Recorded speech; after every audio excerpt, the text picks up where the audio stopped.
I've got something to tell you. I've got something to tell you.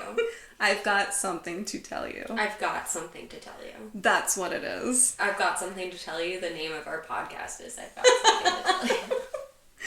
We're already doing really great. I'm following you. I also am laughing because your laugh makes the thing spike super loud. I'm not even close to the mic, or I didn't think I was. Maybe I should move it a little bit further. They're gonna be like turning their volume down on their phones. Like every time this bitch laughs. 1 star. Okay, so should we get into what made us want to start the podcast? Yeah. Well, so we always tell each other, I've got something to tell you every time we hang out, except this is more about like spooky stories and true crime. And what makes this a little unique is Colleen loves true crime.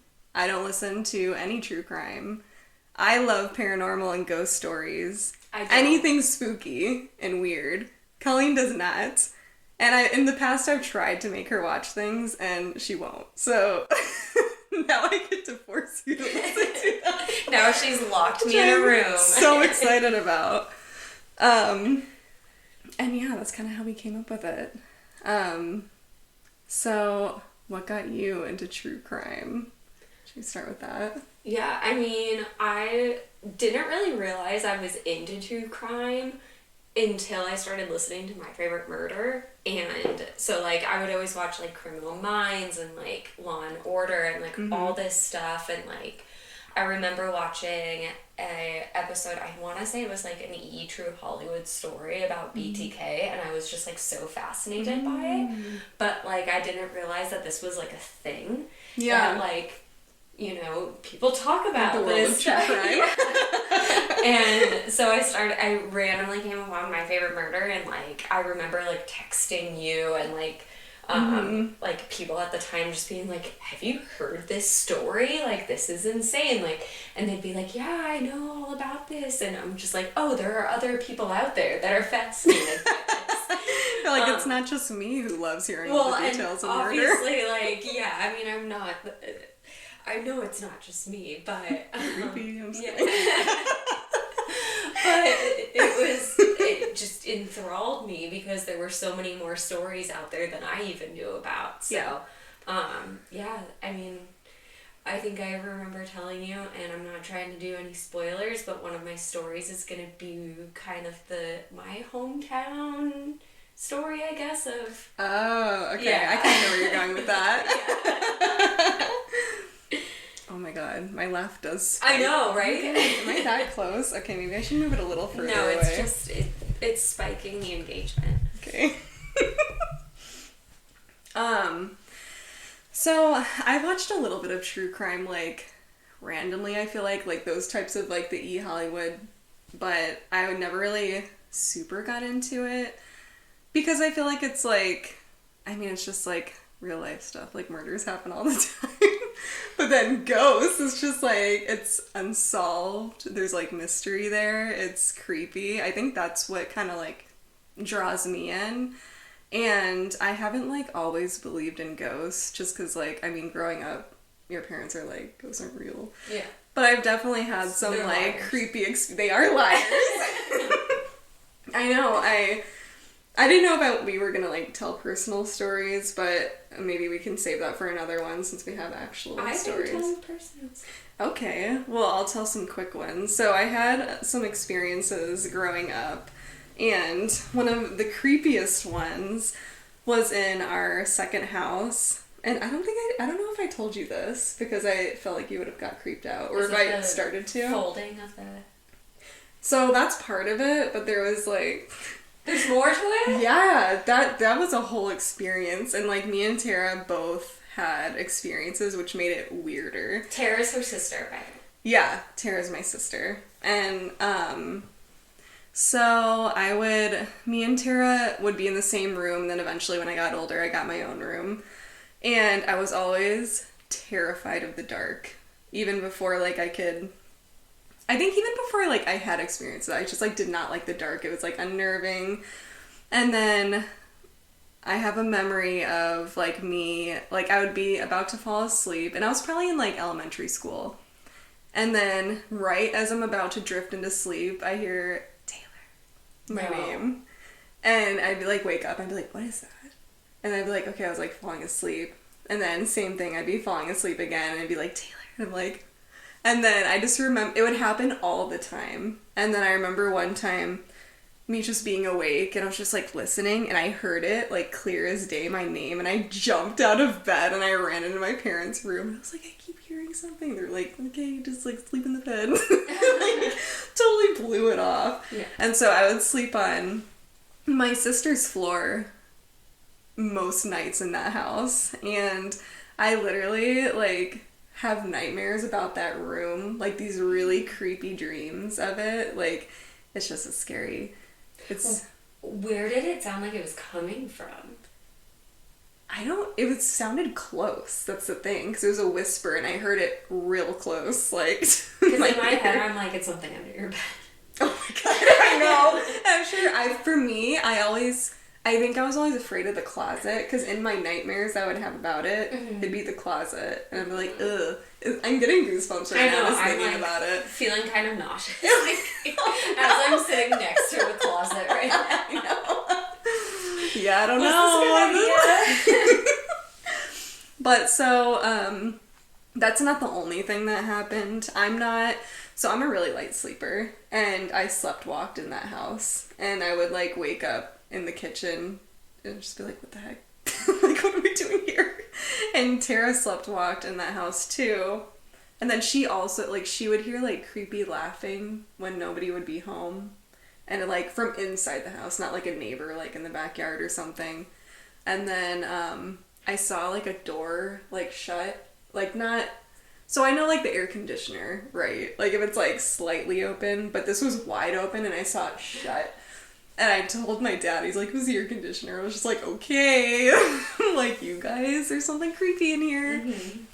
And then the weirdest part, which you remembered, was I had woken up and no clothes on.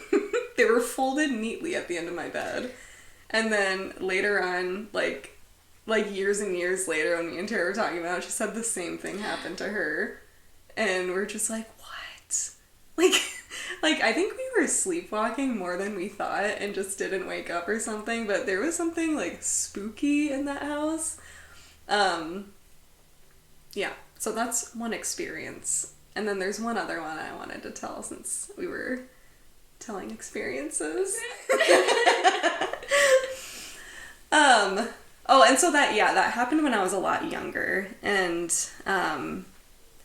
at that time, it's not like I like believed in ghosts because I was in like elementary school. Like, I don't even know if you know about ghosts in elementary school.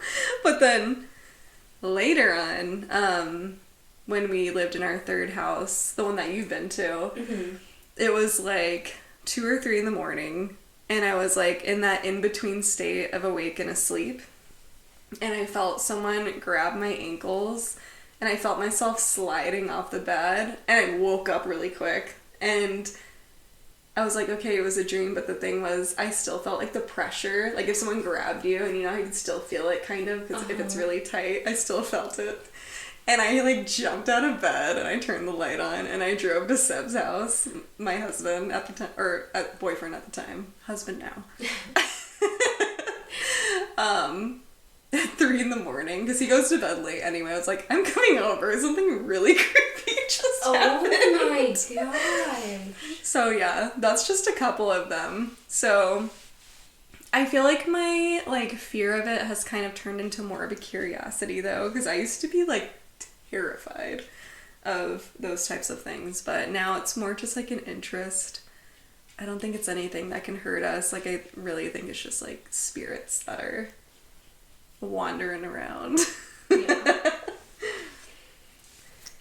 And I'm terrified of the paranormal because I stand by that I'm scared of anything I can't fight. Oh yeah, wait, so I was gonna ask you, because I know you're afraid. Yeah. But, so are you a skeptic or no? Like, you believe in it, but you're afraid of it? I believe in it, because, like, I just feel like there's too many people that have, like, shared their stories and, like, things like that, like, that I think it's out there, but respectfully, I don't want anything to do with it. Respectfully, fuck off. Do not haunt me. Like, there have been times where, like, Kyle, my husband, will be out of town, and, like, my dog will get up and just, like, glare at the salt lamp. And I'm just... At the salt lamp. Yeah. And I've heard... Wait, were you the one that told me that spirits attached to salt lamps? Or was it Kyle? I think it was actually Norman. Oh. Unfeatured, but also featured. And... like, that was not what I needed to hear. Like, I don't mess with those things. Like, again, like, I'm super respectful of spirits and, like, things like that because I do believe in it, but at the same time, I don't understand it. Yeah. So, like, I try and veer away from it, or I'm just like, I'm not messing with any of it because... Yeah. If I don't mess with it, it doesn't mess with me. Exactly. Whereas, like, if a person breaks in, I might be able to fight them. I don't know. I want to be respectful to that, too. I want to respect the ghosts. Yeah. Well, anything else before we... No, I mean, Okay. do you want to tell me your story? I do. Something to tell me? I do. I've got something to tell you. And I said I wasn't going to say it like that. I was supposed to be like, I've got something to tell you. Yeah. No. I just can't do it. You just gotta go with the flow. Did you see my screen or no? I can't read it from that. Okay, good. My glasses are just readers. That's why I was, like, leaning in earlier. Oh, okay. Makes sense. Okay. I kind of want you to guess what my first story is. I feel like it's gonna be the Winchester House. Okay, you're right. Nailed it. So, I've actually been to the Winchester House when I was, like, 17 years old. We were on vacation, like, family vacation in San Francisco. And we decided to take a trip there, and my mom was like, do you guys want to go to this house? And I was just like, sure. Like, we're just going wherever they wanted to go. And keep in mind, at the time, I'm 17. I also have ADD. So there's these paragraphs on the wall everywhere. I'm not reading those. I'm just walking around. Like, I don't have the patience to read those. And then there's a tour guide speaking. Like, I'm not listening. Because, like, I'm too, like, I don't know, if you have ADD, you know. It's just, like, reading something is just, like, nah, I'm good. And someone, like, speaking about history, I'm just, like, okay. Like, I'm just gonna walk around this house. So, the funny thing is, I didn't know it was, like, one of the most haunted places in America. And... I told you. I know. I mean, now I know, but... At the time, I was just like, this museum or something. I don't get it. So, anyway, getting into the story. So, like I said, we were in San Francisco, but this is actually in San Jose, California. I think it was like an hour from San Francisco. And it's this huge mansion, like gigantic. I'll get into the square footage later. That won't mean anything to me. It really doesn't mean anything to me either. I can't really imagine square footage. But anyway, so this story starts with Sarah Lockwood, who married William Winchester. And he was the heir to the Winchester Repeating Arms Company, which is a Winchester rifle. And they called it a gun that won the West. I don't know why that's in quotations. But, so Sarah's life was anything but charmed. In 1866, she lost her infant daughter, Annie, due to a mysterious illness. I feel like most people in that time, like it's some kind of illness. And years later, William passed from tuberculosis, and leaving Sarah a widow, grieving, and super rich. And Sick. yeah. So the riches that came with the Winchester fortune felt tainted, burdened by the details of those... Oh, the details. The deaths. Oh my god. I think I need your glasses. I swear I read this a few times. These okay, I'm zooming in. Okay, hopefully after this it goes smoothly. You're doing great, honey. I have chills already. Okay, you should. But anyway, what I was saying is she was tainted by the deaths of those that had fallen to the rifle. And that's kind of where the story goes, is like the soul, she thinks the souls, the people that were killed by the rifle, like this is her karma. And yeah, so after her husband died and her daughter died, she sought solace in spiritualism, which got pretty popular in the 19th century. And a medium reportedly told her that the Winchester family was cursed by spirits of those killed by the rifle. So she was told by a medium, and I don't know if, like, who knows, like, she might have been in kind of a spiral and not a good place, and she's like, oh my god, and she, like, took it for real, but, yeah. So, in 1884, Sarah purchased an unfinished farmhouse in San Jose and began what would become 38 years of nonstop construction. Workers toiled around the clock, guided by the whims of their reclusive employer, and Sarah believed that as long as the house continued to grow, the spirits would be pacified and she could escape their wrath. But her construction plans defied logic and convention. There were staircases that spiraled into ceilings, secret passageways, and doors that opened to sheer drops outside. I think there was even one that dropped, like, into the kitchen sink or something like that. That's not even the worst one. Like, some just, like, dropped outside. And so she would communicate with spirits to receive, like, these blueprints. Like, so she was getting messages from them on ways to build. And so, yeah, that's why she wouldn't stop building. So by the time of her death in 1922, the house had grown 24,000 square feet with 160 rooms, 10,000 windows. Yeah, it was pretty big. So I want to talk about Do you? the hauntings. It is a creepy place, and I mean, since when I went there, I wasn't really like, I didn't know it was haunted. I feel like it was spooky, I think just because it was just like the way it was laid out, like these spiral staircases that went to nowhere, like the doors that went to nowhere. It was just like none of it made sense. So it already had that kind of like unnerving feeling, even if you don't know anything about that.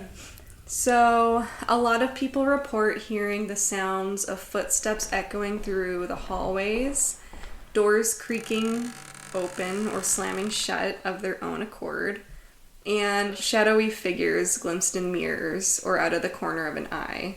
And one of the most famous ghosts is said to be Sarah herself, and some claim to see her wandering the halls, wearing her signature black mourning dress, inspecting the house she once poured her soul into. Others report encounters with spectral workers hammering and sawing as if still following Sarah's orders. The house's stairway to nowhere is particularly unsettling. Legends suggest it was designed to confuse spirits, trapping them in endless loop. Visitors often report a sense of unease or disorientation as they ascend the explicable staircase as if unseen eyes were watching them. I feel like I read somewhere else that she was building certain ways to confuse the spirits. Mm-hmm. And it might have been the seance room, but I'll get to that. Yeah, she has a seance room. Oh, yeah. Okay, so the seance room. So the seance room door locks from the inside. And some... Very creepy. And in that room, people feel like they see flickering lights, like the light turning on and off, late at night. So the seance room is... It's small and hidden deep within the mansion. I don't remember exactly. I remember seeing it in person, but I don't remember exactly where it was because, I mean, it's a maze in there.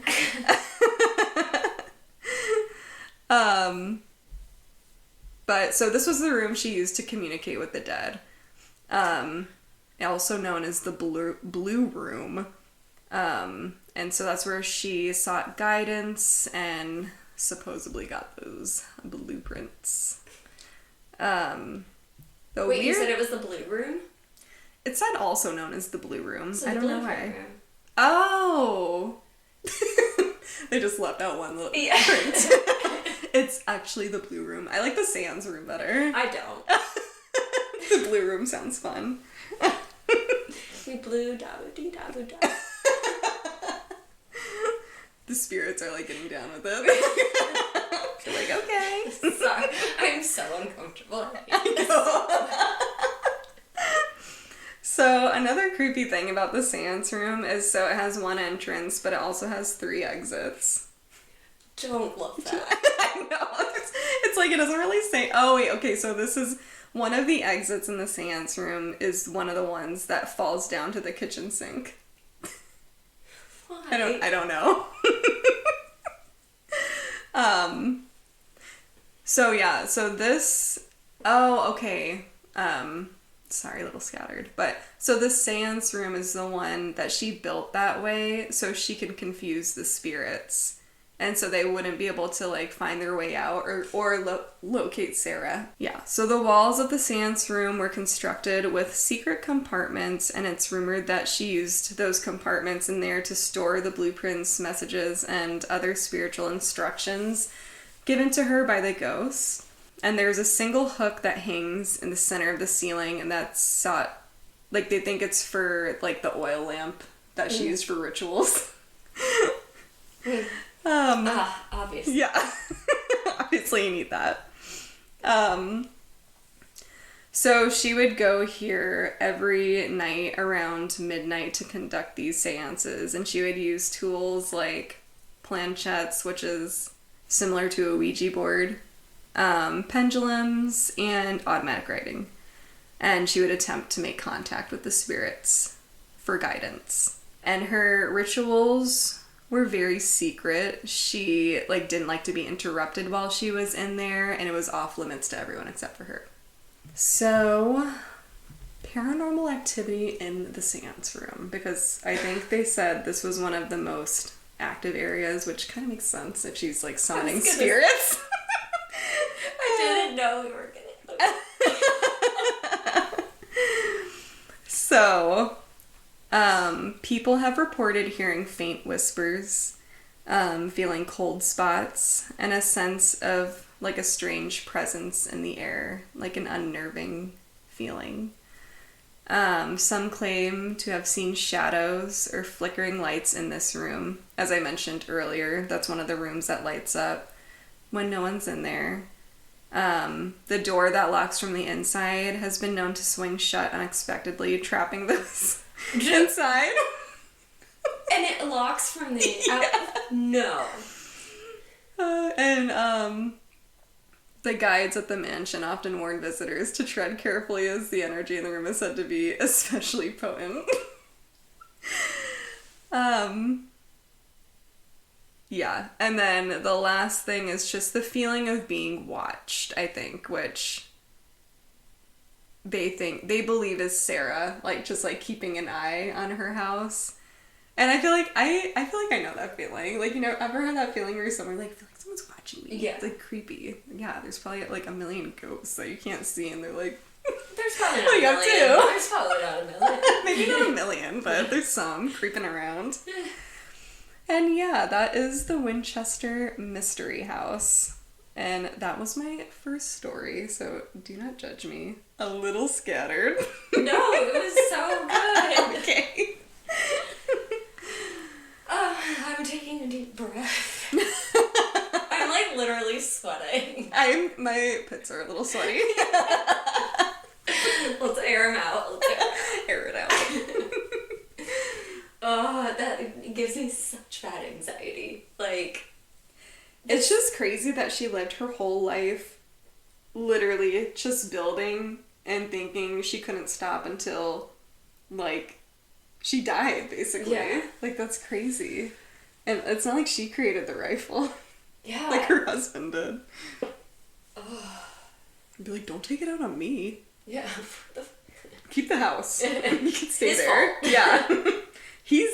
actually on the other side because he died, so He take it up with him. Yeah. Oh, okay. Take a sip of my mimosa. There you go. Okay. Well, that was... I'm gonna have nightmares tonight. The seance room got me. The seance freaks me out. I can't wait till you hear the next one I tell. And that's on our next one, but there's so many good things in it. I'm not gonna spoil it. But... Okay. Well, I'm gonna start with one. Sorry, I'm also composing myself. Because my heart is really pounding. One, from being nervous to, like, share a story. But also from Tayler's story. So, I mentioned earlier that there's a hometown one that I want to talk about, but I'm going to start with a survivor story. Ooh, okay. And so, this is the story of Mary Vincent and Lawrence Singleton. And getting into kind of like the question that Tayler asked me at the beginning is just like what got me into true crime. Hearing this story on a podcast it is one of the most insane stories I've ever heard. It's also graphic, so trigger warning for anybody out there for any sort of sexual assault or anything like that. I just want to note that. But this woman is beautiful and her story is unbelievable. Okay, so I've got something to tell you is the story of Mary Vincent and Lawrence Singleton. This is a survivor story, so I want to note that for everybody that Yay. well, it's gonna be really rough through it. There is Yeah. She is a fighter and a beautiful, beautiful person. She also has a I Survived episode. So not only did I get information from her I Survived episode, read multiple articles, and then My Favorite Murder does a very beautiful episode about her. So my story takes place in 1978. Mary is 15 years old at the time and is hitchhiking. She is trying to travel back from Las Vegas. She gets into a big fight with her boyfriend, who doesn't treat her well, and she's trying to get back to her family in California. She then meets up with Lawrence Singleton, and it's her and two other hitchhikers. And Lawrence pulls up and says he can take one person, and he says he can only take Mary. Now, before Mary gets into the car, the two other hitchhikers that are with her, again, she's a 15-year-old, very young girl, they say, don't get in that car. Red flag. Yeah. The car is completely empty. They can see into it. There's a reason this man is picking the youngest one. So, as Mary gets into the car, she's exhausted. She just wants to get home. She falls asleep. When she wakes up, she's realized that they are heading the wrong direction to get back to where she lives in California, and that they've actually headed the exact opposite direction. Her instincts kick in, and she starts questioning Lawrence, saying, where are we going? He says, I made a mistake. I'm a simple man. Like, I made a simple mistake. I must have taken a wrong turn somewhere. You say he's a simple man? He's a simple man. I'd be like, okay. Standard man. I'm a simple man. I make mistakes. And so Mary, again, red flags going off. He pulls over and says, hey, I'm going to pull over and relieve myself. And so when he pulls over, she looks down at her shoes, and she sees that one of her shoes are untied. She said, in her mind, she goes, well, if I need to run or fight, I need to tie my shoe. So she gets out of the car as well, bends down to tie her shoe, blacks out. Oh, no. He hit her over the head with a sledgehammer. Oh, my God. So she is in an unknown spot with this man that she does not know, and now she's been hit over the head with a sledgehammer. Jeez. When she wakes up, he starts assaulting her. He assaults her for hours on end throughout the night, and she is just begging, just let me free. Just let me free. Let me go. Finally, at some point in the morning, he stops. And then he pulls her out of the car and says, "You just want to be let free?" He takes out a hatchet and chops off one of her arms. Oh my god. She goes into full shock. She starts fighting back and flailing at him.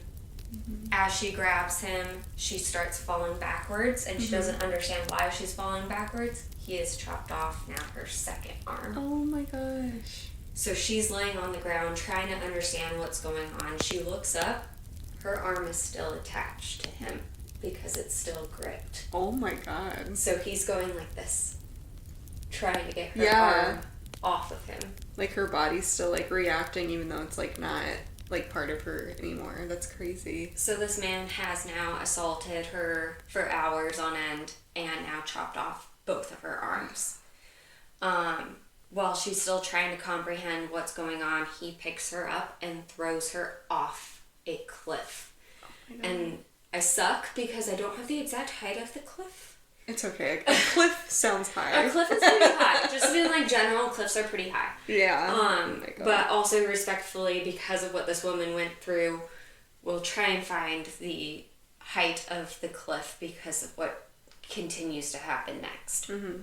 So she is tossed off of this cliff. No arms, completely nude, has been assaulted for hours, and she falls asleep and she wakes up in the middle of the night and she just says, and again this comes from her, I survived, I need to survive this. I need to get through this. We have to catch this man. Like, if I don't get through this, he's never going to be caught. He's going to do this to somebody else. Yeah. So what she does is she then digs both of her amputated arms into the mud in order to stop the bleeding and climbs up the cliff. Dang. This takes her all night, all day, and she gets up She's the a cliff. badass. She's unbelievable. Like, she is unbelievably strong. So she tries to triage her arms. She gets to the top of the cliff. Now again, she's had no food, no water, none of this has been through an entire experience. And all she has at this point is the night. And she can hear the I-5. So she just starts following the sound of the cars. Oh, okay. The I-5's a freeway? Mm-hmm. Okay. And so she starts following the sound of the cars. The woman is, again, completely nude, walking down the street with no arms, trying to flag down cars. So one car stopped and immediately took off. I mean, it would... Like, it's not funny, but it's it's just funny, like... but, You saw that while you were... And she admits, she's like, so these two men stop and they're in a convertible and they stop and they just immediately take off. And when she's asked about like what she feels about those men, she says the same thing. Like, I look like something out of a horror movie. Yeah. Like, I don't blame them. And again, just... Especially, I don't know if it was at night either or super early in the morning because I could see myself being like, oh my God. Yeah. Like... So finally, another car stops, and it's this married couple that took they're on their honeymoon. They take this wrong turn off the road, and they stumble upon Mary. And they immediately put her in the car, and she's so exhausted, she just falls asleep or lays down in the back. Yeah. And she's like, I could hear the tires screeching. They were just driving so fast to get her help. Yeah. So Mary gets to the hospital thanks to these two angels, and she gives such a description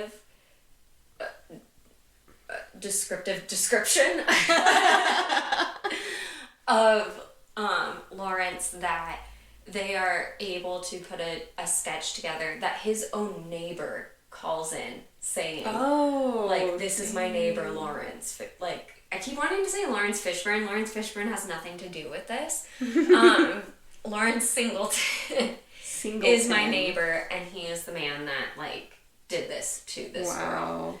I feel like there's, like, a lot of events where it was, like, meant to happen. Like, the couple on the honeymoon, wrong turn, got her to the hospital, and then like the fight she had in her to just get out of that situation, like to climb. Like, who would be able to do that? Who would be after able to going through all of that, losing your arms? Like, that's a lot. So. Well, and just like I know this might be like minimized. And a lot is an understatement. Well, yeah. Like, I don't want to minimize it, but just like the physical strength to climb all day long. Yeah. You know what I mean? Like, after you... With only basically your legs and a little part of your arm, like whatever part she had left. Like imagine the pain. Like, that's so crazy. This woman has so much fight in her that, like, she's unbelievable. So she gives the description about Lawrence. The neighbor calls him in. Neighbors are going to be a theme in this because don't trust your neighbors, people. Well, or do in this case. So they go to court, and do you want to guess how much time? So they convict him. Mm-hmm. How much time do you think he got?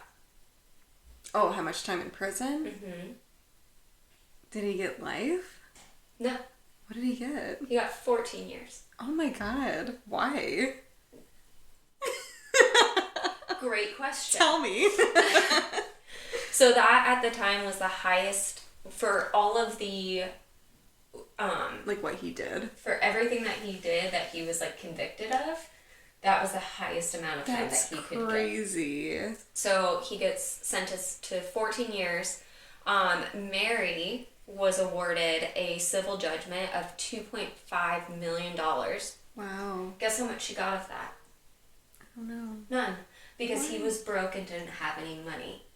So... Oh, like it was being taken from him. Mm-hmm. Oh, that's so lame. So he gets convicted of 14 years for what is a horrific crime. And then yeah, because it's like he meant to kill her.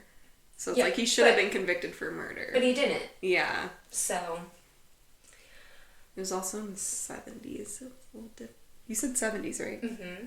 1978, Tayler. It's in the notes. 1978. I'm just kidding. I wouldn't have remembered if it was. Sorry, that was very aggressive. Relax over there. So, on top of that, during the court case, when he's sentenced, Mary walks past him and he whispers to her, "If it's the last thing I'll do, I'll finish you." Ugh. And so he's out now. Is he still alive? I'm not. Oh, are you? Oh, you're not done. Okay. I'm like, is he still like walking around? You're like, where can I find this guy? Where is he?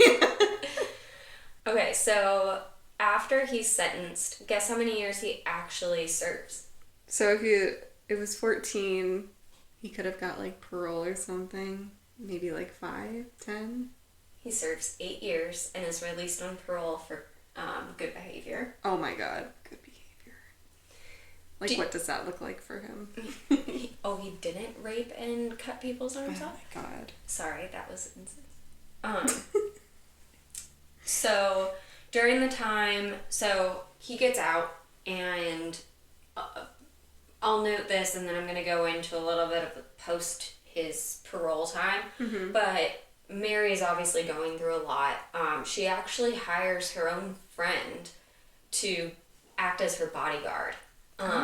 Which to me is like one. I feel like that'd be me and you. Yeah, but like Bodyguards. They don't do anything for this girl. Like, yeah, she's not protected at all. Yeah. Okay, so Singleton only served 8 years of the 14-year sentence due to good behavior.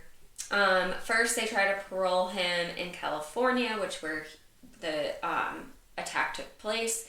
The mayor at the time actually speaks out saying absolutely not, that he's not allowed to live in any area of California because of the horrific crime that he's done. Yeah. So he also has family in Florida. They try and send him that way, but then protests break out from the community due to the brutality of the case and the super short sentence he faced. So basically Florida said, go fuck yourself, and they sent him back to California. He then gets sent to, I don't know California well, but I know he gets into Contra Costa County. They ban him from being placed anywhere within their county. Don't blame him. Yeah. So now he's sent to San Francisco, and they ban him. So then they send him to another city in California. These are my notes, people, is just another city. Again, details, but just know this guy's a scumbag, and everybody in California hated him. So they send him to another city in California, and then it gets out to the press where he's staying. So hundreds of protesters show up to the hotel that he's staying at, and he gets bumped from there too. Now they send him to El Cerrito, and word of mouth gets out to people, and they start protesting.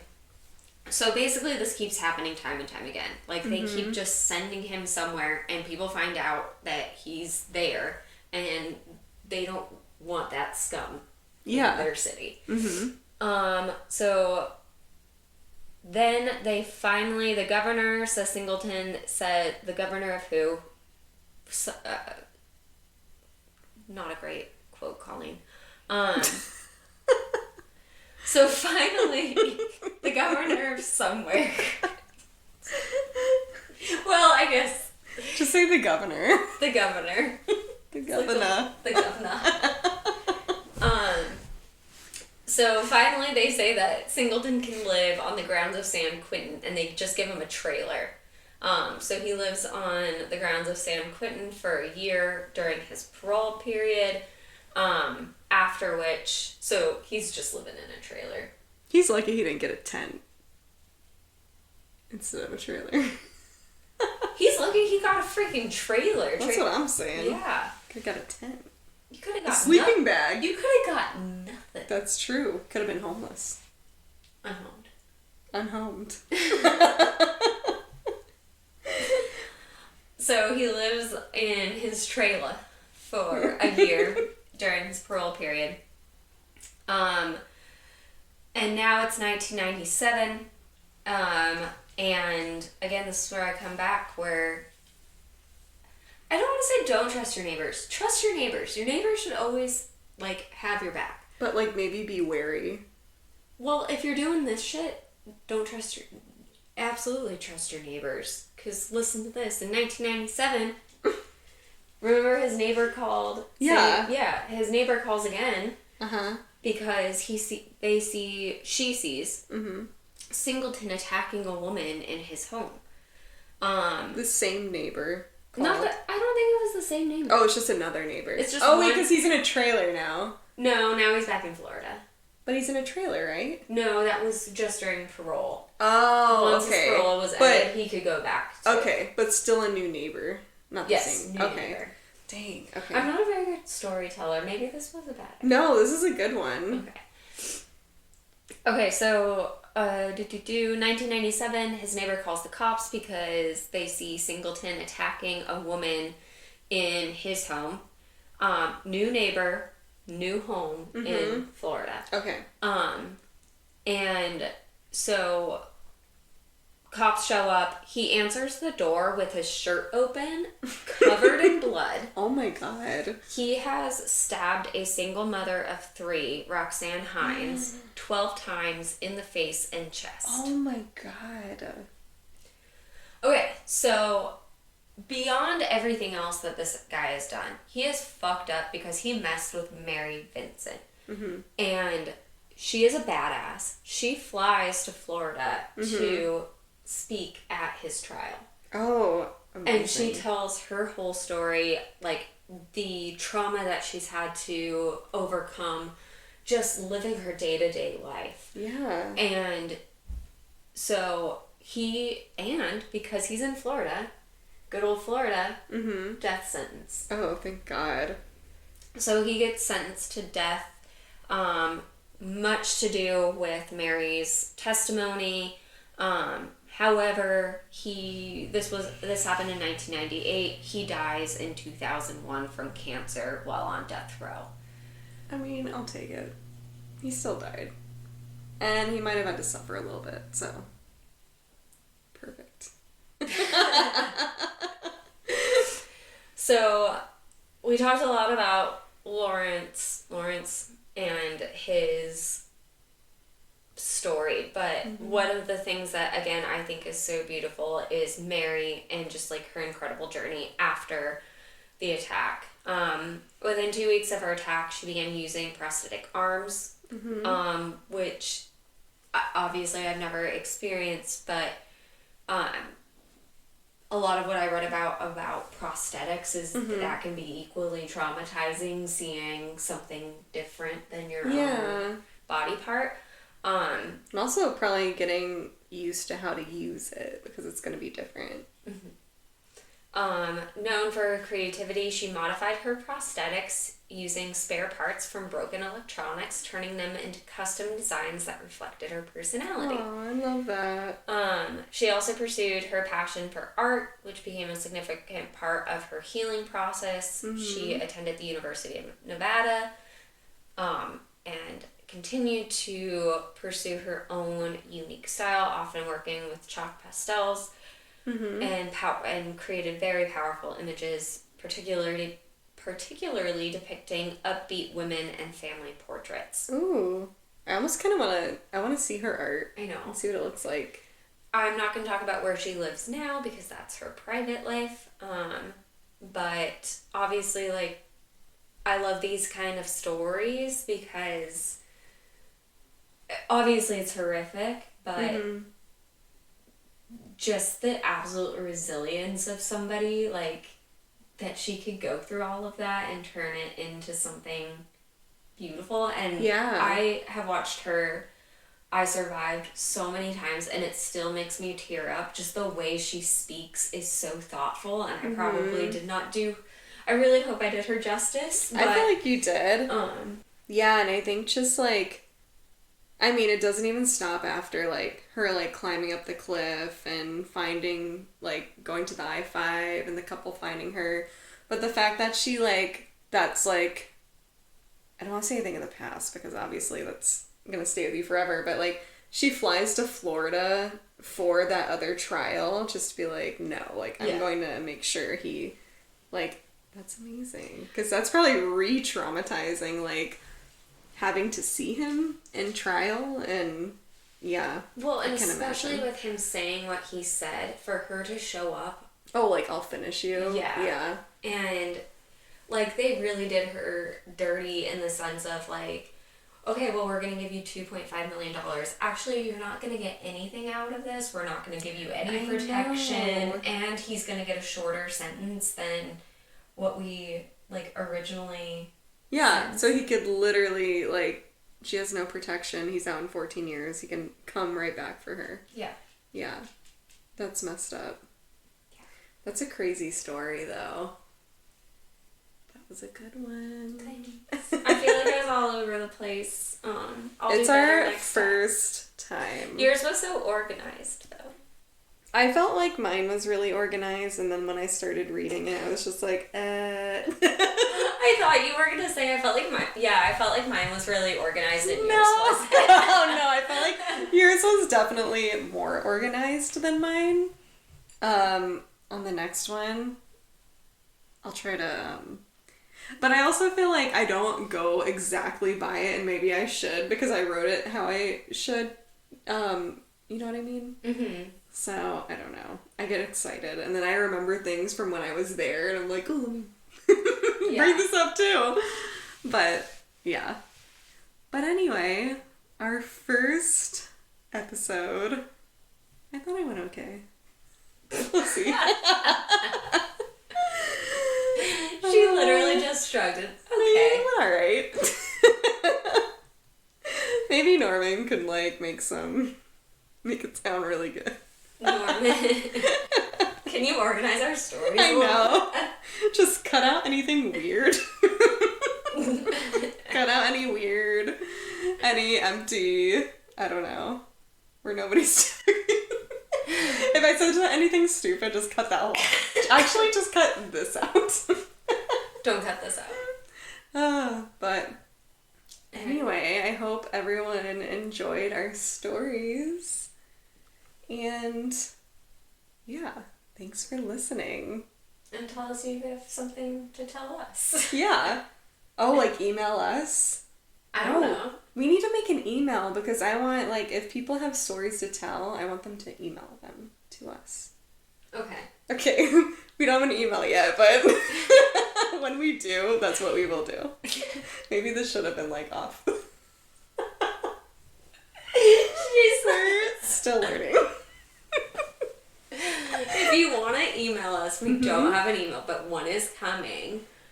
Maybe it'll be here before this gets done. Oh, yeah, okay. I know, I should have just... Okay. There will be an email. If you have a story to tell, we want to do stories for, I don't know, any spooky stories you have to tell. And maybe if we get, like, over time enough, we'll have, like, an episode where we just tell other people's stories. Yeah. So just do our jobs for us and tell us the stories that you want us to read. Can you make sure it's in storytelling format so that I don't have to do any work on my Organized by, like, speaking points? That'd be helpful. Exactly. Cool. Okay, well, thank you all for listening. Later.